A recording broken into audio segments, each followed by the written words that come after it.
Hello people of YouTube, Rich from PCGamesN here, and we're at the Thrones of Britannia preview event. Excited to be joined by Jack Lusted, the game director on Thrones of Britannia, and James Gibbons, the community manager.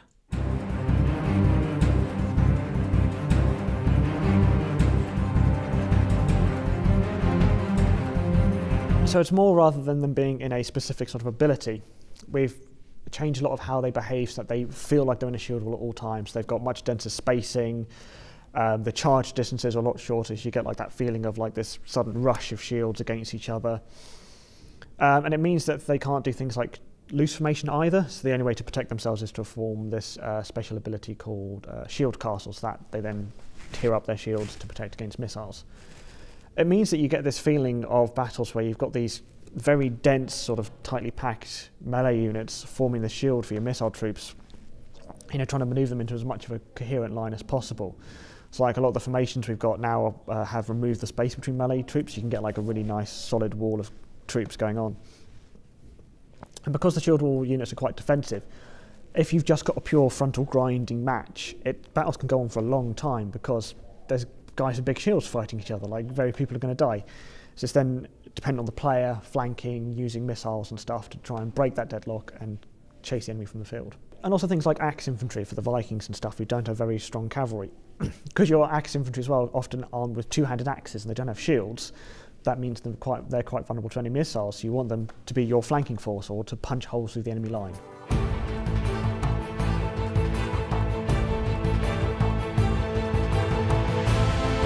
So we're aiming for battles to last between 12-15 minutes on average, so it's a bit longer than Attila's were.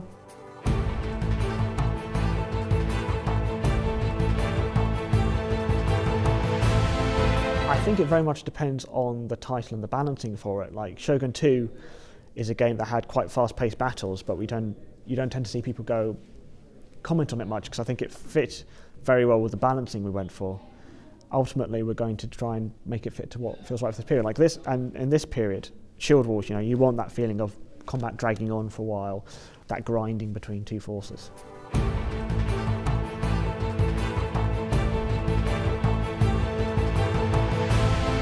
So it's quite similar to how it was in Attila. I mean, there's a reduced sort of selection of ship types. We've got no fire-breathing ships as there were in Attila for the Eastern Romans, and you don't tend to get much ramming. I mean, long ships weren't really built for it. They've just got good strong prows. So the focus is very much on getting in close, boarding, with missile ships providing support.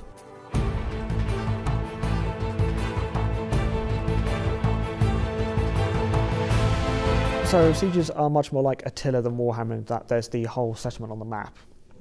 What we've gone for is a larger variety of siege maps as possible, so 16 different types of maps modelled on various historical settlements. So there's ones based on Winchester, Dublin, Dunnottar, Birkhead. There's a whole variety, and you get very different graphical looks as well as geographic layouts. So you have to approach each settlement differently. Like there's one which has two rock walls sort of either side of the entrance, so you've got to fight your way through there or try and come in from the sea. Others, there's big long Roman walls you can attack, so you've got much more opportunities to come through.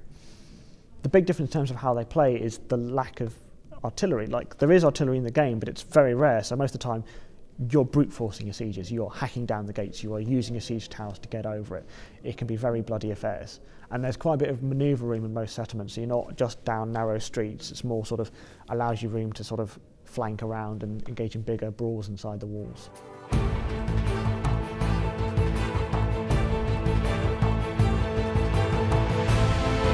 I think it's going to be really interesting to see what kind of strategies people come up with. Because obviously for single player we've got this focus, but multiplayer players always find some interesting way to take your balancing and push it in very odd ways. I'm sure you're used to with your multiplayer definitely. background. I mean, people are always going to play it in their own unique way. You have a lot of people who approach it and kind of do it in a kind of more role play aspect, and then people who play like head-to-head campaigns and co-op campaigns. Head-to-head campaigns are hilarious. I think some of the best gameplay experiences I've ever had in a total game have come through that, because you're really putting yourself up against a human player and you get so much more reward when you smash them. But at the same time, like I think we're going to see a lot more people focusing on the role play elements of this one, because you get so for example, we were talking about in the presentation, being able to evolve your kingdom and change it from, you know, this faction to the Anglo-Saxon or to England, you know, that feeling of progression and like you're actually the one uniting it before. Previously, you're just painting the map your colour, which is fine, but now you get the sense that you're actually evolving as you encompass more of the country you're taking over. I think that is really going to keep people pushing along to like unite more and more of the country.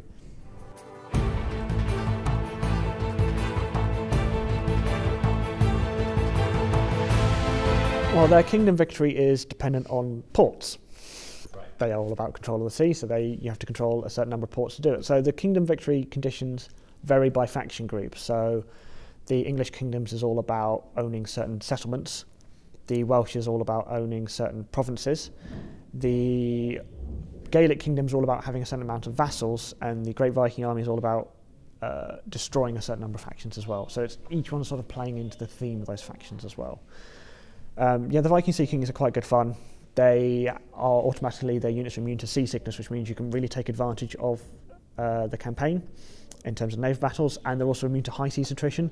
So we've painted a lot of areas of high seas attrition on the map because your navy will move twice as far on that. So the Viking Sea Kings, they can instantly move around a lot quicker on like the Irish Sea and stuff and attack places more freely than other factions would, where if they did the same thing, they'd lose a lot of troops.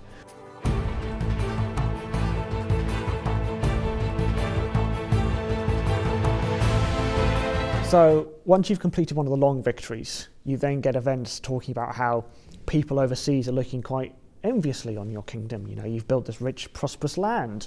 Maybe they want to take it for themselves. So you then get a nice little event chain going on, and then one or multiple invading armies, factions can appear. And where you are on the campaign map will dictate who appears, and your difficulty will also have a factor on who turns up as well. So the harder the difficulty, the more will turn up in the end game. And once you've defeated them, you then win that ultimate victory.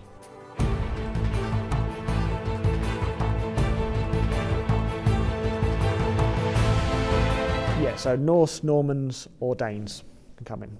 Yeah, and if you're on Legendary, I think you get all three.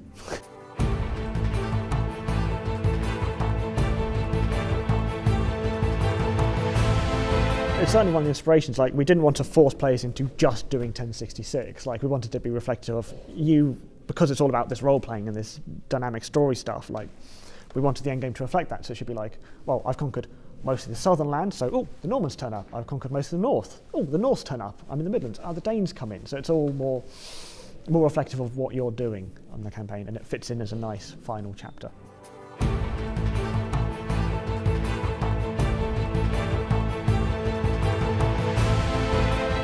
So the Norse and the Danes share a lot of units with the existing Viking raiders you'll see on the campaign. The Normans have their own roster, very much 1066.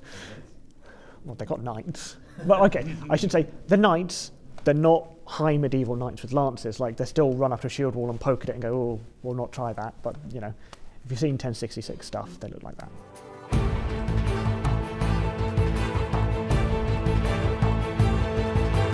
They always produce a lot of discussion agents, like both good and bad. People enjoy them. So I think we're just exploring different ways to handle it. So like Warhammer has the heroes, which I think work really well because they get embedded in your armies. They can be these really powerful characters on the battlefield. But that kind of solution doesn't work for Thrones, because having a single guy on the battlefield doesn't, they'll die very quickly. So instead we looked at merging them in with the generals to the most part, so that you then get these characters who we wanted to be important through their traits and their bonuses become even more important because of what they can get. So you get a guy with a top level pillager, he stops enemy armies replenishing. Get a high level priest on a general, he's going to cause desertion in enemy armies. And some of it's on buildings as well. You build a garrison chain, enemy armies move half as far in that province. So it's all about moving that gameplay onto other areas and making those more important, so that if you lose your general with all these awesome bonuses, you've got to place a newbie in there who's not going to be as good. And that's a big blow, and that adds to the story of that campaign.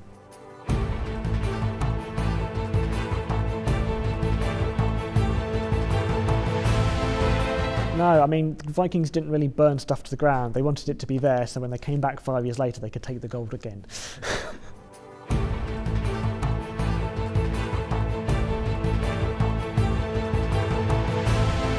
Well, a Saga title certainly allows us more freedom to experiment in that way, I think, because of the very focused nature of it. But we're always changing the features in Total War from each campaign, game to game. Like, we don't like to think of this one monolithic set of Total War outside of there's a campaign and there are battles. And it's always key is getting the features right for each game. So, like, they've changed so much over the years and they'll continue to change.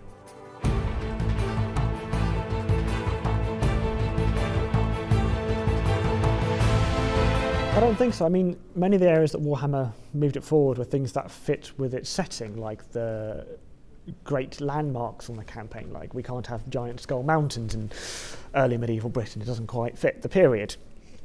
But I think it looks fantastic. Like, it is, sure, there's similarities, but in much the same way that Rome 2 shared some similarities with Attila, or Fall of the Samurai shared some similarities with Shogun 2. But you know, you get in that campaign, you look at the detail, you get zoomed in, and it is something that feels fresh and different, I think. I don't think, like, if a slight similarity there is going to turn people off, then they've not been listening to the features or any of the other massive changes there. Like, this is not Attila. This is Thrones.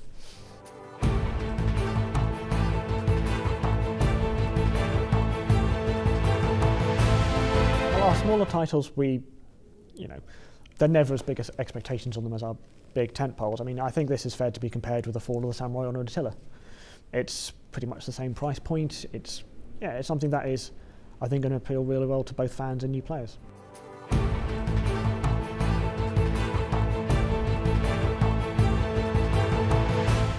We keep on producing more and more, and people keep on buying it. When we reach that saturation point, we'll worry. We've not hit it yet. Well, thank you both very much for your time, and thank you guys on YouTube, as always, for watching. Like, share and subscribe. Check out the rest of the channel for plenty more PC gaming content and Total War content more generally. And we'll see you next time. Take care.